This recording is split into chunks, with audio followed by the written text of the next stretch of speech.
ರೇಣುಕಾಸ್ವಾಮಿ ಹತ್ಯೆಯ ವಿಚಾರ ಆಗದಷ್ಟು ಆಳಕ್ಕೆ ಹೋಗ್ತಾ ಇದೆ ಕ್ರೌರ್ಯ, ಬಗದಷ್ಟು ಹೊರಬರುತ್ತಾ ಇದೆ ಹೊಸ ವಿಚಾರ. ಚಾರ್ಜ್ ಶೀಟ್ನಲ್ಲಿ ಉಲ್ಲೇಖವಾಗಿರುವಂತಹ ಒಂದೊಂದು ಅಂಶಗಳು ಕೂಡ ಕಲ್ಲು ಹೃದಯವನ್ನು ಕೂಡ ಕರಗಿಸುವ ರೀತಿಯಲ್ಲಿದೆ.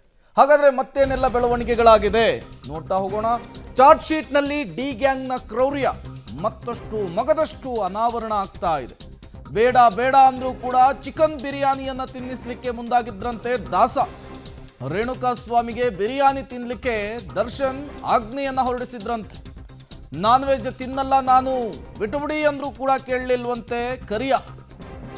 ಬಲವಂತವಾಗಿ ಸ್ವಾಮಿಗೆ ಚಿಕನ್ ತಿನ್ನಿಸ್ಲಿಕ್ಕೆ ದಾಸ ಯತ್ನವನ್ನ ಮಾಡಿದ್ರು ಅನ್ನೋದು ಕೂಡ ಚಾರ್ಜ್ ಶೀಟ್ನಲ್ಲಿ ಉಲ್ಲೇಖವಾಗಿದೆ.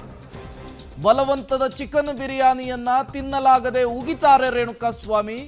ಊಟಕ್ಕೆ ಬೆಲೆ ಕೊಡೋ, ಅನ್ನಕ್ಕೆ ಬೆಲೆ ಕೊಡೋ ಅಂಥೇಳಿ ದರ್ಶನ್ ಈ ಸಂದರ್ಭದಲ್ಲಿ ರೇಣುಕಾಸ್ವಾಮಿಗೆ ಅವಾಚ್ಯ ಶಬ್ದಗಳಿಂದ ಬೈದಿದ್ದಾರೆ, ನಿಂದಿಸಿದ್ದಾರೆ ಅನ್ನೋದು ಕೂಡ ದೋಷಾರೋಪ ಪಟ್ಟಿ ಸಲ್ಲಿಕೆ ಮಾಡಿರುವಂತಹ ಪೊಲೀಸರ ಇನ್ವೆಸ್ಟಿಗೇಷನ್ ಹೇಳ್ತಾ ಇರುವಂಥದ್ದು.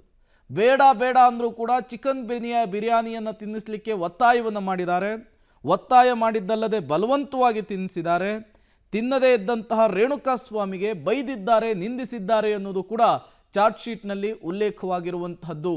ಇವೆಲ್ಲವೂ ಕೂಡ ಡಿ ಗ್ಯಾಂಗ್ನ ಕ್ರೌರ್ಯತೆಯನ್ನ, ಡಿ ಗ್ಯಾಂಗ್ನ ಅಟ್ಟಹಾಸವನ್ನ ಸಾರಿ ಹೇಳ್ತಾ ಇದೆ.